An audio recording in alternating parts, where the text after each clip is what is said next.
नमस्कार, पहाड़ समाचार में आप सभी का स्वागत है। आप देख रहे हैं प्राइम टीवी। मैं हूं आपके साथ अब्दुल करीम। खबरों की शुरुआत करते हैं। 5 अक्टूबर यानी कि आज से मुख्य इलाके में कांग्रेसियों ने मौन व्रत रखकर आंदोलन शुरू किया है। इससे पहले कांग्रेसियों ने पीड़ित परिवार को न्याय दिलाने के लिए वाल्मीकि मंदिरों में 2 मिनट का मौन रखा था।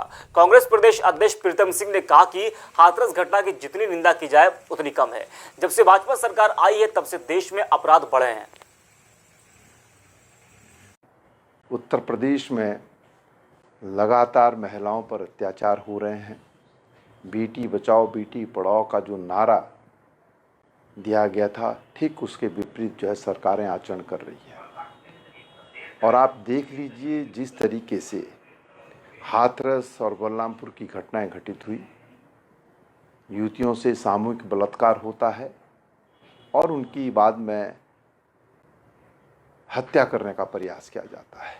ये बहुत ही जघन्य अपराध है और सरकार ने इन पर पर्दा डालने का काम किया, लेकिन जब ये चीज़ें उजागर हुई तो पूरे देश के अंदर आम जन जो है आंदोलनरत है। और राहुल जी, प्रियंका जी जब हाथरस कूच कर रहे थे तो उत्तर प्रदेश की सरकार के इशारे पर पुलिस द्वारा उनको रोका जाता है और राहुल गांधी जी से जिस तरीके से अमानवीय व्यवहार जो है करने का काम उत्तर प्रदेश पुलिस ने किया, कांग्रेस जन उससे आंदोलनरत है, उद्वेलित हैं। जोशीमठ के विकास खंड में 100 साल से अधिक पुराना एक विद्यालय है जो आज भी लोगों में शिक्षा की लौ जगाए हुए है। अंग्रेजों के जमाने में बने इस स्कूल में हजारों छात्र पढ़कर निकले हैं। इस स्कूल को उर्गम घाटी के पूर्वजों की विरासत मानते हैं। बताया जाता है कि उस जमाने में सिर्फ यही एक स्कूल था जिसमें लोग दूर दूर से पढ़ने के लिए आते थे और इसी स्कूल के कुछ छात्र आज यही पढ़ाते भी हैं।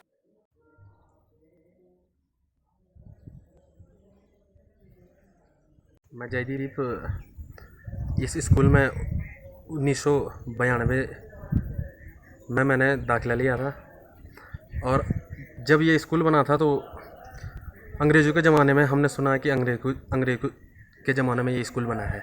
और इस स्कूल की एक विशेषता बताता हूँ मैं, आज तक इसकी कोई नींव भी नहीं हिली है।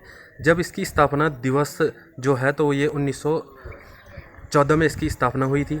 जो ये भवन बना था, इस भवन का जो निर्माण कार्य पूरा हुआ था तो ये 1924 में पूरा हुआ। तो आज भी 100 साल करीब इसको हो गए हैं और इसकी नींव आज तक नहीं हिली। इस स्कूल में हमने कार्यरत रहे हम 1992 से 97 तक, और आज हम इस स्कूल में देखते हैं तो आज भी ऐसे ही लगता है कि जब हम रहे तो उस टाइम भी ऐसे ही था। आज भी इसकी सुंदरता ऐसी ही है। धन्यवाद। इस समय वैश्विक कोरोना काल में बच्चों के अभिभावक बिना रोजगार के आर्थिक रूप से परेशान हैं और साथ ही सुप्रीम कोर्ट का सख्त आदेश है कि कोरोना काल में स्कूली बच्चों से फीस ना ली जाए। इसी उपलक्ष्य में विकास नगर के ब्राइट एंजल स्कूल में अभिभावकों ने स्कूल प्रबंधन के खिलाफ फीस को लेकर हंगामा किया और स्कूल प्रबंधन के खिलाफ अपना आक्रोश व्यक्त किया। अभिभावकों का कहना था कि स्कूल प्रबंधन भले ही ट्यूशन फीस ले, लेकिन ब्राइट एंजल स्कूल प्रबंधन बच्चों के अभिभावकों से अतिरिक्त फीस न ले। उनका यह आरोप है कि स्कूल बंद है, बच्चे स्कूल नहीं जा रहे, तो बच्चों के अभिभावकों से फीस लेना बच्चों के साथ नाइंसाफी है। ये प्रोटेक्शन है। ब्राइट एंजल स्कूल में हमारे बच्चे पढ़ते हैं, सभी के बच्चे पढ़ते हैं और सभी लोगों का रोज़गार छिन गया है। जबकि हम लोगों को चाहिए कि क्या बोलते हैं, हमारे से सबसे फीस ली जाए, सिर्फ ट्यूशन फीस के देने के हम हकदार हैं। उससे ज़्यादा हम एकोमोडेशन यूज नहीं कर रहे, हम कोई इनकी फर्नीचर यूज नहीं कर रहे, हम इनकी कोई आया या कोई भी है इनका स्वीपर यूज नहीं हो रहा है। तो हमारे से फीस किस बात की ली जा रही है? सारी सिर्फ ट्यूशन फीस ली जाए और इसी के हम देने के हकदार हैं। किस चीज़ का प्रदर्शन कर रहे हैं? स्कूल फीस ली जा रही है, फीस को लेके तो फीस का तो कोई दबाव पेरेंट्स के ऊपर नहीं है जी। कोई दबाव नहीं है, ये सिर्फ रजिस्ट्रेशन का है क्योंकि CBSE की तरफ से हमारे पास ऑर्डर आए हुए हैं 9 to 12 जो है हमने रजिस्ट्रेशन करना है, उन्हीं के पेरेंट्स बाहर हैं। ट्यूशन फीस के अलावा अन्य फीस भी ली जा रही है? बिल्कुल नहीं, कोई फीस नहीं ली जा रही है। मेरे यहाँ तो 18 साल से मैं स्कूल चला रही हूँ, मेरे यहाँ ट्यूशन फीस के अलावा आज तक किसी एक्टिविटी की भी फीस नहीं ली गई है। यूपी के हाथरस और गोंडा में हुई मानवता को शर्मसार करने वाली घटना के विरोध में हल्द्वानी में कांग्रेस कार्यकर्ताओं ने भीमराव अंबेडकर की मूर्ति के नीचे मौन व्रत रखा। साथ ही नैतिकता के आधार पर यूपी के मुख्यमंत्री योगी आदित्यनाथ से इस्तीफे की मांग की। कांग्रेस कार्यकर्ताओं ने कहा कि यूपी में गुंडाराज चरम पर है, महिलाएं और लड़कियां सुरक्षित नहीं है। आए दिन यूपी में महिलाओं के साथ जघन्य अपराध व दुर्व्यवहार की घटनाएं होना आम बात हो गई है। लिहाजा हाथरस में हुई इस शर्मसार करने वाली घटना को देखते हुए यूपी की योगी सरकार को नैतिकता के आधार पर इस्तीफा देना चाहिए। नहीं, देखिए, जिस प्रकार से लगातार वहाँ उत्तर प्रदेश में जो मातृशक्ति वो सुरक्षित महसूस नहीं कर रही है, हर दिन कोई ना कोई वहाँ प्रकरण हो रहा है जिससे मानवता शर्मसार हो रही है। और ये जो हाथरस कांड हुआ है, इसमें जो पुलिस की भूमिका रही, प्रशासन की भूमिका रही, इस पर बहुत बड़ा सवालिया निशान उठता है कि अंधेरे में, रात में, बिना परिवार की उपस्थिति के कैसे उन्होंने वहाँ अंत्येष्टि करी हमारी बिटिया की। और जो अन्याय उत्तर प्रदेश में हो रहा है और जिस निरंकुशता के साथ उत्तर प्रदेश सरकार का कार्यकाल लग रहा है, तो नैतिकता के आधार पर योगी जी को इस्तीफा देना चाहिए। किसान बिल में संशोधन की मांग करते हुए सितारगंज में भारतीय किसान यूनियन का धरना आज तीसरे दिन भी जारी रहा। किसानों ने इस दौरान केंद्र सरकार के खिलाफ जमकर नारेबाजी की और उपज पर सही मूल्य दिलाने की मांग की। कांग्रेस प्रदेश महासचिव नवतेज पाल सिंह ने कहा कि केंद्र सरकार ने मनमाने तरीके से कृषि विधेयक को पारित कर गरीब किसानों को बर्बाद कर पूंजीपतियों को लाभ पहुँचाने का काम किया है। ये एक किसानों का सुझाव है, किसानों द्वारा सुझाव दिया गया है कि जिससे उनको आसानी से उनका धान कच्चे आड़तियों को तुल जाए, उसके लिए बैनर की और कांटे की मांग की। उन्होंने दाम पे खरीदे जा रहे हैं, सरकारी रेट से कम पे खरीदे जा रहे हैं, एमएसपी नहीं दे रहे हैं। उसके विरोध में आज तीसरे दिन भी इस धरने के ऊपर सारे किसान पूरी मजबूती के साथ डटे हुए हैं। जब तक किसानों को उन एमएसपी पूरी नहीं मिल जाएगी, तब तक किसान मैदान में डटे रहेंगे, अपना हक लेके रहेंगे। हमारी मांग है सरकार से कि जो कच्चे आड़तियों के इन्होंने 35 कच्चे आड़ती यहाँ सितारगंज में इन्होंने नियुक्त किए हैं, लेकिन किसी का भी कोई कांटा, आप पूरी मंडी में घूम के देख लीजिए, कोई भी कांटा अभी तक उनका लगा नहीं है, जबकि सरकार ने कहा था कि 1 तारीख को धान खरीद चालू हो जाएगी। हेमकुंड साहिब के कपाट 10 अक्टूबर से बंद कर दिए जाएंगे। कोरोना संकट के चलते महज 39 दिनों में कपाट को खोला गया था। अभी तक 5000 श्रद्धालु हेमकुंड साहिब के दर्शन कर चुके हैं।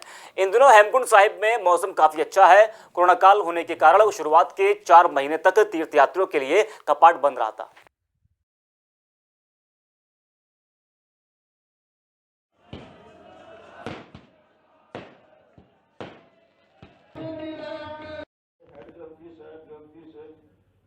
सारे ही बहुत प्यार वाले श्रेष्ठ पिता।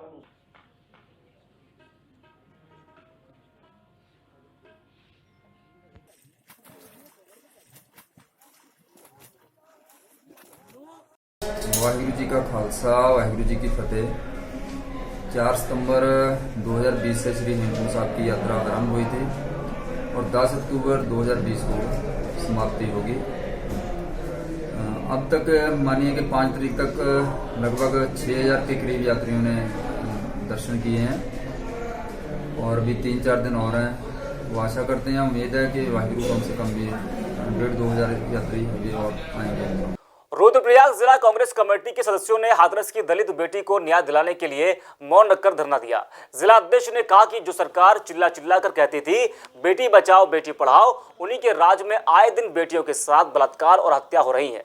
पूर्व राज्य मंत्री देवेंद्र झिंगवाड़ का कहना है कि आज देश में किसी को भी कानून का डर नहीं है। सत्याग्रह धरने का जो मुख्य कारण है, ये उत्तराखंड प्रदेश के प्रत्येक जनपद मुख्यालयों पे आज हो रहा है। अभी हाल ही में आपने देखा होगा मीडिया के माध्यम से, सोशल मीडिया के माध्यम से, कि उत्तर प्रदेश के हाथरस जिले में एक नाबालिग बालिका के साथ दुराचार हुआ और उसके बाद उसकी मृत्यु हुई। और इस इतनी गंभीर घटना में वहाँ के स्थानीय प्रशासन से लेकर वहाँ की सरकार से लेकर के वहाँ के बड़े जनप्रतिनिधियों तक ने इस मामले को गंभीरता से न लेते हुए एक नाबालिग बालिका के साथ जो अन्याय किया है और उसी के विरुद्ध आज हम लोग यहाँ पे मौन सत्याग्रह के रूप में यहाँ पे एकत्रित होकर के मौन व्रत के रूप में आज विरोध प्रदर्शन यहाँ पे कर रहे हैं। विकासखंड के नरेंद्र नगर में लोगों ने क्षेत्र की समस्याओं को हल करने के लिए एसडीएम को एक ज्ञापन सौंपा है। ज्ञापन के जरिए मांग की गई है कि लसेर पटवारी चौकी में पटवारी की नियुक्ति की जाए। दूरसंचार नेटवर्क सेवा बहाल करने को लेकर भी 2 सूत्रीय मांगे हैं, जिसे जल्द से जल्द पूरा कराने को कहा गया है। स्थानीय लोगों ने बताया कि पिछले 2 सालों से लसेर पटवारी चौकी में पटवारी की नियुक्ति न होने से लोगों को भारी दिक्कतों का सामना करना पड़ रहा है। मैं आशीष रणाकोटी, ग्राम प्रधान भुटली से, और आज हम आए हैं एसडीएम कार्यालय नरेंद्र में। पट्टी पालकोट में जो हमारी लसेर में पटवारी चौकी है, वहाँ पर लगभग 1.5 साल से पटवारी नहीं है, जहाँ पर हमारे क्षेत्र के युवा साथी बुजुर्गगण चौकी पे जाते हैं और बैरंग वापस लौट जाते हैं, क्योंकि वहाँ पर पटवारी नहीं मिलते हैं। और युवाओं को जो है अपने प्रमाण पत्र बनाने के लिए गजा जाना पड़ता है। तो गजा में जाने के बाद वहाँ पे ना तो खाते खतून निकलती है, कुछ नहीं निकलता। उसका मुख्य कारण ये है कि वहाँ पर इंटरनेट व्यवस्था नहीं है, कभी वहाँ पे सॉफ्टवेयर नहीं चलता है, कभी इंटरनेट नहीं रहता है। तो 2 सूत्रीय मांगों के लिए आज हमने उप जिलाधिकारी मोदी को यहाँ पर ज्ञापन दिया है। इस टाइम पे कोविड वायरस का जो संक्रमण है उसकी वजह से गवर्नमेंट की तरफ से वर्क फ्रॉम होम या बच्चों के लिए घर से ही पढ़ने के लिए गाइडलाइन इशू हैं।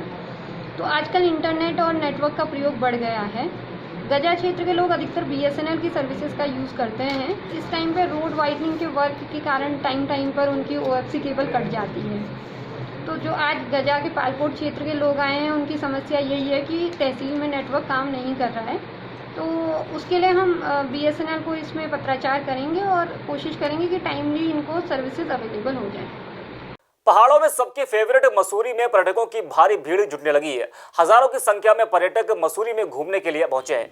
एक साथ इतने सारे पर्यटकों के आने से सड़क पर जाम लग गया, गाड़ियों की लंबी कतारें लग गई। जाम को खुलवाने के लिए पुलिस को कड़ी मशक्कत करनी पड़ी।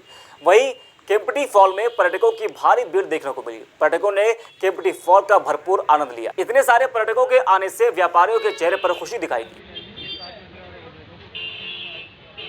देखिए, मसूरी में 6 महीने से जो लॉकडाउन था, छोटे व्यापारी थे, इन सब की अर्थव्यवस्था जो बहुत नाजुक हो गई थी। जिस हिसाब से पर्यटक आ रहे हैं, सब में चाहे छोटा व्यापारी हो चाहे बड़ा व्यापारी हो, इन सबको लाभ मिलेगा इस चीज़ से। और जो हमारे पहाड़ों की रानी मसूरी है, इसमें जो भीड़ भाड़ देखी जा रही है, अच्छा है कि लोग घूमने आ रहे हैं कोविड काल में भी। इससे व्यापारियों को जो है अच्छा पैसा मिलेगा और अपनी अर्थव्यवस्था सुधारने का मौका मिलेगा। पुलिस प्रशासन द्वारा चलाए जा रहे ऑपरेशन सत्या के तहत एक गोष्ठी का आयोजन किया गया। कार्यक्रम में लोगों को नशे का कारोबार रोकने और उसके दुष्प्रभावों के बारे में जानकारी दी गई। इंस्पेक्टर निखिल देव चौधरी ने मौजूद लोगों को संबोधित करते हुए कहा कि समाज में व्याप्त नशाखोरी हम सब के लिए अभिशाप है और इसे रोकना हम सब की जिम्मेदारी है। ये भी कहा कि नशे के जंजाल में फंसे व्यक्ति से नफरत न करें, बल्कि उसे उसमें से निकालने का प्रयास करें। देखिए, जैसे थोड़ी देर पहले मैंने आंकड़े पेश किए थे कि युवा किशोर अंधेरे में जा रहा है और इसका GDP पे कितना फ़र्क पड़ रहा है, समाज पे कितना फ़र्क पड़ रहा है, वो किस प्रकार अपनी ज़िंदगी दांव पे लगा रहे हैं। तो श्रीमान DIG महोदय द्वारा बहुत ही शानदार एक जागरूकता अभियान चलाया गया है। उत्तराखंड क्रांति दल के विकासनगर जिलाध्यक्ष दिगंबर भंडारी के नेतृत्व में उत्तराखंड क्रांति दल कार्यकर्ता एवं क्षेत्र के गरीब व्यक्तियों ने बैंकों द्वारा गरीबों को लोन देने में आनाकानी करने के संबंध में उप जिलाधिकारी विकासनगर को ज्ञापन सौंपा। उत्तराखंड क्रांति दल जिलाध्यक्ष दिगंबर भंडारी ने आरोप लगाया कि विकासनगर क्षेत्र में सरकारी बैंक और उनके अधिकारी गरीबों के साथ भेदभाव कर रहे हैं। सरकार ने आत्मनिर्भर भारत मिशन के तहत गरीब व्यक्तियों, महिलाओं एवं युवाओं के बेरोजगार के लिए विभिन्न योजनाओं के अंतर्गत बैंकों के माध्यम से लोन देने के निर्देश दिए हैं, ताकि गरीब अपने लिए 2 वक्त की रोटी की व्यवस्था कर सके। लेकिन विकासनगर क्षेत्र के सरकारी बैंक इस मिशन के तहत अपनी जिम्मेदारियों से पल्ला झाड़ रहे हैं। अनलॉक 5 की गाइडलाइन के बाद उत्तराखंड सरकार 15 अक्टूबर के बाद से स्कूल खोलने की तैयारी में जुट गया है। इसके लिए स्कूल प्रबंधक और अभिभावकों से चर्चा कर जिलाधिकारियों से रिपोर्ट मांगी गई है। तो वहीं प्रदेश में स्कूल खोलने को लेकर कांग्रेस प्रदेश अध्यक्ष प्रीतम सिंह ने कई सवाल खड़े किए हैं। कहना है कि प्राइवेट स्कूल में तो इंफ्रास्ट्रक्चर सुव्यवस्थित है, वो एक क्लास में सीमित संख्या में छात्रों को बिठा सकते हैं, लेकिन हमारे सरकारी विद्यालयों में व्यवस्था कैसी होगी? ठीक है, प्राइवेट विद्यालय पे तो आप कह देंगे कि सिर्फ इंटर और हाई स्कूल की क्या नाम है बच्चे जो शिक्षा ग्रहण करेंगे और 12 बच्चे एक सेक्शन में बैठेंगे या एक क्लास में बैठेंगे, उनके पास तो बड़ा लंबा चौड़ा इंफ्रास्ट्रक्चर है, वो तो बैठा देंगे। लेकिन जो सरकारी जो हमारे विद्यालय उसमें कैसे व्यवस्थाएं होगी, तो सरकार को सुनिश्चित करना पड़ेगा।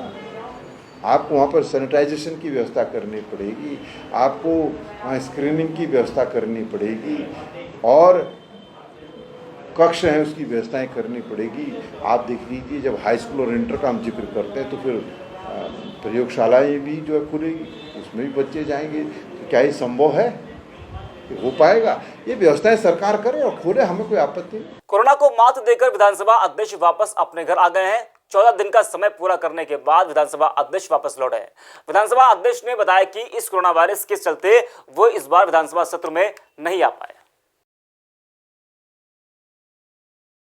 जिस प्रकार से कोरोना पॉजिटिव मुझे पाया गया, निश्चित रूप से मैं अपने आप को होम क्वारंटाइन करके अपने देहरादून स्थित शासकीय आवास में रहा। मुझे बहुत कुछ ऐसे अनुभव इस दौरान हुए कि आप देखिए कि इसी दौरान मेरा विधानसभा सत्र था 23 सितंबर को, मैं उसमें नहीं जा पाया। देहरादून में रहने के बाद, अब पूरी तैयारी करने के बाद, क्योंकि कोरोना जैसी महामारी में इस बार तैयारियां भी अलग से करनी पड़ी, नहीं जा पाया। और उसके बाद आप समझ सकते हैं कि 29 तारीख को ही मेरे यहाँ 2 STP प्लांट का माननीय देश के यशस्वी प्रधानमंत्री जी द्वारा उनका लोकार्पण किया गया, नहीं जा पाया। लेकिन इस दौरान बहुत सी मेरे पास जो मैसेजेस आए कार्यकर्ताओं के, जनता के,